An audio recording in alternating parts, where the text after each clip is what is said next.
yeah, can I get that?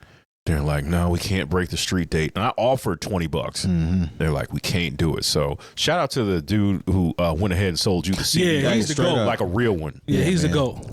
I loved it. Speaking of nostalgia, we talked about nostalgia. Just a random question. Be curious to see what you gentlemen say. I need you to name some of your all-time favorite or most impactful moments. It's the debut of MTV Raps on MTV.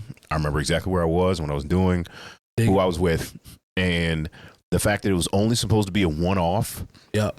And they were going to do MTV Raps. It was, you know, and they had like a live remote from a Run DMC concert where like LL and Jazzy Jeff, they were all there together. It was a big deal. And they didn't plan on playing that ever again. But the phone lines lit up, and it became the highest rating thing MTV had ran outside of an award show. Dang, you did your research. Oh, yeah. And so there was like, hey, can we get this to be a weekly show immediately? And then, you know, they're like, okay, we'll give you 30 minutes once a week on Saturdays. It would come on in the morning, and they'd run the same 30-minute segment 12 hours later that night. Mm-hmm. And then they were like, we're still getting the highest ratings we get during the entire week. We don't want to give too much to hip hop, so we'll go ahead and let it be an hour. And so we'll give an hour Saturday morning, you know, repeat the same episode that night. And it's like, still the highest rated thing we've got on this entire network. Word. Let's go ahead and put it on during the day. Of course, we started off at 30 minutes. And they're like, okay, we have to do an hour. So then it literally went from a one-time thing, because they thought, you know, this is before rap was at the Grammys. Yeah. This is before even black radio would play hip hop during the day. You know, so you youngsters out there listening, you're very spoiled. There was a time where like you had to wait up late to hear some hip hop, and they might let one song go off a day, and you were happy to have it. And even BET did not play rap music on a regular basis. And so I think that was a big shift in the culture, because, you know, Ralph McDaniels talked about how maybe 6 months to a year before he wanted to bring, you know, a version of Video Music Box to MTV. And they said, no, I mean, they said it's a regional thing. You know, we can't really do it right now. It's not, you know, but then Ralph was like, do you see the numbers these guys are doing when they go across the country? And they just weren't convinced, you know, but as soon as like, and unfortunately, this is capitalism. This is race in America. Capitalism. You know, when Ted Demme brings them basically the same idea, he's like, oh, let's give it a shot. God bless Ted Demme. You know, he's no longer with us. Or is it? No, it's because Jonathan, his brother, is the one who did Mr. Demme. Yeah. So, but that's really a turning point in where hip hop becomes a cultural phenomenon in this country, to where you couldn't deny it, because they was doing numbers in Iowa, St. Louis, Indianapolis, Nebraska. I definitely used to watch. The same numbers it was doing in, you know, New York and Connecticut and New Jersey. It was doing all across the world. Hip hop couldn't be denied any longer. Was it a good thing? I would say it's a good thing. It was at the right time, you know, because it was when you were introducing groups like, you know, of course, this is the rose-colored glasses, you know, because you get to see Public Enemy off of Nation of Millions. You're seeing Follow the Leader by Rakim. You're seeing My Philosophy by Big, you know, I even though I'm definitely not a vegetarian, I will mess up a hamburger or you know, or chicken sandwich when I feel like it. I had never been introduced to the idea of vegetarianism until I heard KRS-One. I remember you saying that before. You know, there was, you know, of course they don't teach about Malcolm X in school. True. I had never been introduced to a certain level or even exposed to a certain of black nationalism. You know, they taught us all about Martin Luther King, but they didn't tell us nothing about Malcolm X. So I was starting to ask questions and wanting to know things culturally outside of the music, because I heard Chuck D talk about him, because I heard, you know, he was very impactful. You know, I wanted to know, it shunned a certain, you know, narrative, you know, because this is the height of the crack era. The dope dealer was shunned. Drug use was shunned. You know, so at that point, even the more hardcore stuff was still pretty positive. So I think it was the right time for the music to go global, or at least national, if you will, at that time. So I say it's a good thing. Fight the Power is one of my favorite videos ever. To go to your point, but the thing is, I think that first maybe episode is when they played Night of the Living Bassheads. Changed my life. Yeah, no, that's dope. That's dope. Yeah, it's a good story. For me, it was a rap. The one I can remember is Rap City, seeing the first Wu-Tang video, chess boxing video with the obviously the chessboard and everything. And I wasn't too hip. And when I saw that, and then they followed up with Cream, like that became like my go-to group. And I was strapped in, backpacked out from that point on in terms of just grimy hip hop. And that's when I started paying attention to production with RZA. Is when I started watching that, and because the sample for Cream was so cold, and you remember how it came on with the singing in the beginning and all that, that got me hype about doing research about beats and production and like what did he pull that from and where did he get it. That's when I started reading the liner notes and the credits and looking for samples and who played what. Like that was a huge moment for me. I remember when that video premiered, I'm like, who are these dudes? And then it continued with, as it continued with Cuban Links and Ice Cream video was Fly, all that type of stuff. I have huge memories from that, man, that era, because it just messed me up. Like I was a super fan from that point on. Messed you up? In a good way. Right. In a good way. This inspired me, man, like especially from a production standpoint. Like that's why RZA is one of my all-time favorites. It's that good RZA, I don't know. It is though. About the beat demo RZA on that video. I don't know about that. But that RZA right there, huge inspiration, man. I'll never forget. Yeah, you can't take that away from him. When I first saw that video premiere, man, it messed me up for sure. In a good way. I'm just keep it simple. The album cover to Easy Does It. Nice. When he had on the cement Jordans with the cement outfit, I knew one day I had to have that outfit and those shoes. That was a turning point in my life. Cultural. The end. Fresh, huh? Yeah.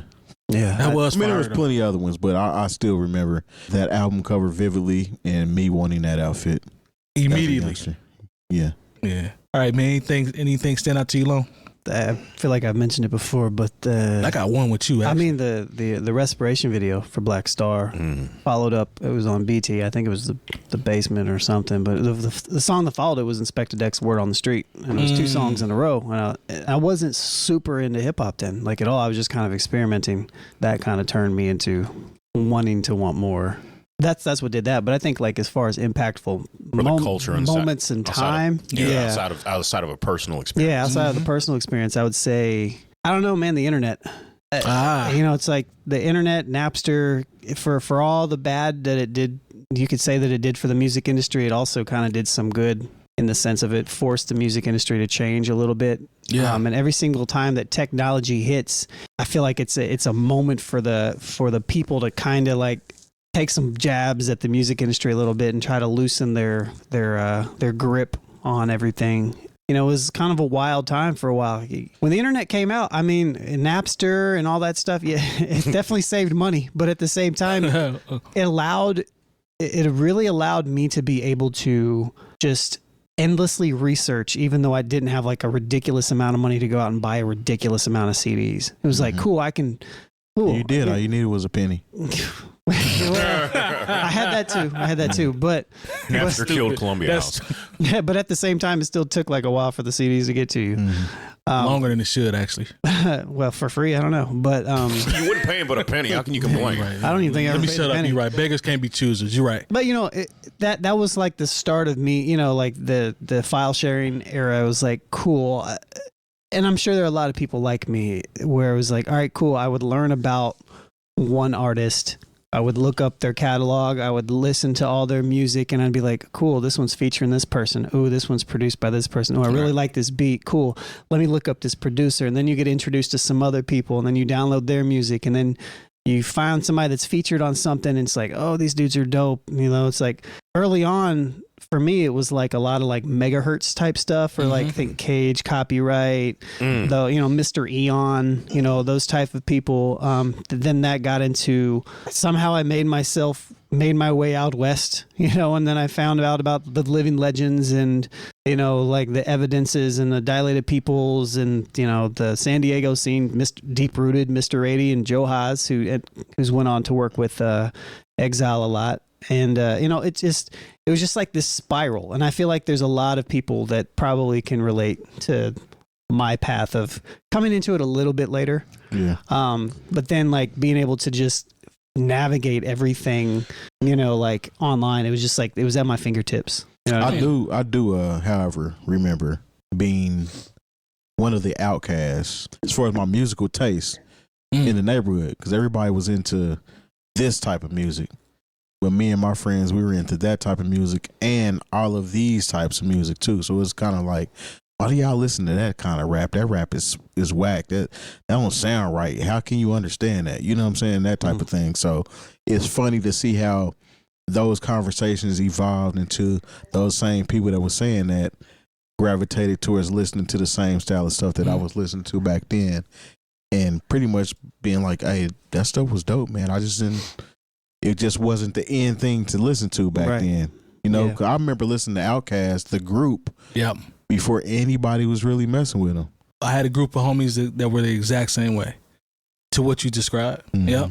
That's what the internet kind of, I think, allowed me to do. Was before it was just like you got all your music from BT or MTV. Yep. And the shows, and it was curated, right? Or the radio. Or the radio. I was lucky enough to have a record store in my neighborhood too. So that's dope. But even still, then, like with the internet, it's like everything started coming really fast. Yep. It's like I can develop my own taste that is my own taste, not influenced by anybody. Yeah.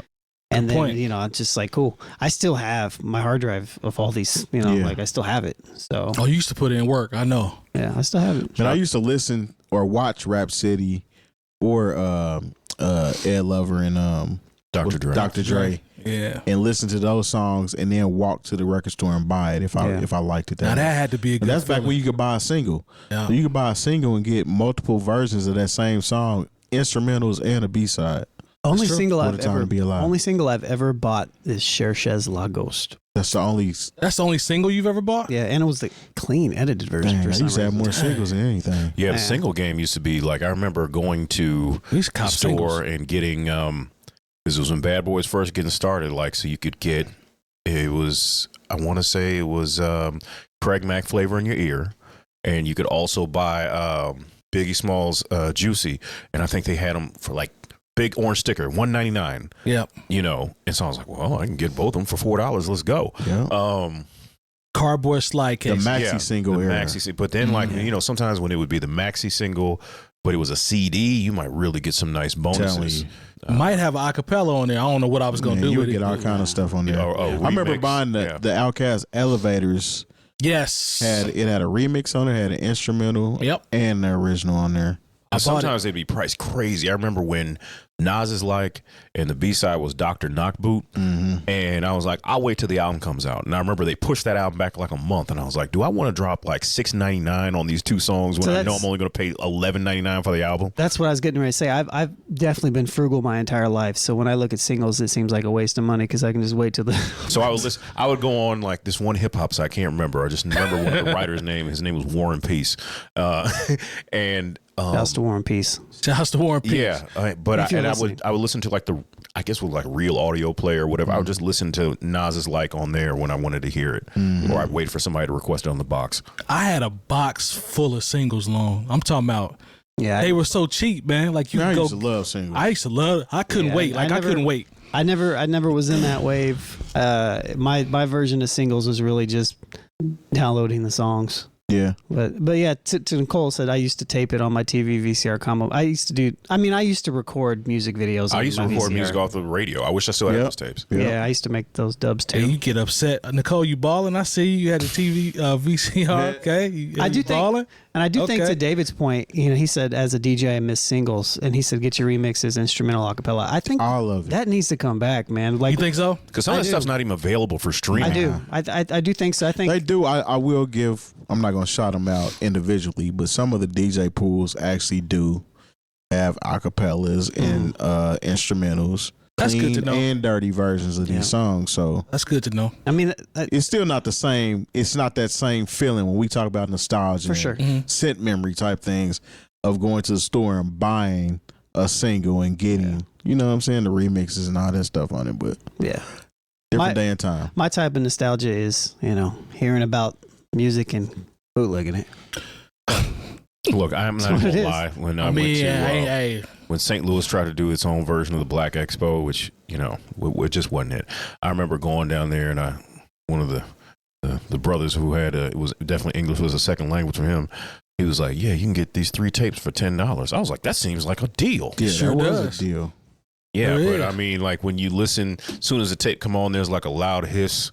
It doesn't matter what kind of noise reduction. He said a loud is. And you're like, wait a minute, I can't look at the liner notes in this. There's because there were none because this dude did it at home on his color printer, and you know, the writing on the tape would wear off real easy. Come on, man. I'm just saying. I got lucky. This was spring of '98. Okay. Goody Mob had just dropped Still Standing. Yeah. Well, actually, they didn't drop it. I happened to be in Atlanta at the time, But you got it. and I got it. The record store was selling it like 3 weeks before it came out. Wouldn't give me the case. He gave me the actual. He gave me the actual CD though. He Okay. wouldn't He give you gave the case. It was 'Cause the he had to actual scan- CD, He but tried to scan that same he case wouldn't over give and me over. the case. He was like, "I'll give you the CD. You can't say where you got it from. Yeah. It'll be $20. Here's $20. I'll take it." Well, you felt exclusive. Man, I with that got back money. home. I'm like, I'm the only one here that has this album. In the whole city. Come I'm the on, only man. one that has it. That was a good feeling. I know it was. I remember I tried to do that at this spot called Discount Den in Carbondale, Illinois, because they had the Love Movement and were playing it in the store. And it got to the end, and I heard it had those remixes on it, like the remix to Scenario with Kid Hood on it. And like at that point, there was no way really for you to get that unless you had it on vinyl. Yeah. And I was like, "Yeah, can I get that?" They're like, "No, we can't break the street date." And I offered $20. They're like, "We can't do it." So shout out to the dude who went ahead and sold you the CD. Yeah, he's the straight GOAT. up. Like a real one. Yeah, Yeah, he's man. the GOAT. I loved it. They were not as cool at the Discount Den. Hey, Nah, man. shout out to homie because he was jeopardizing his paper by Good giving time. that out.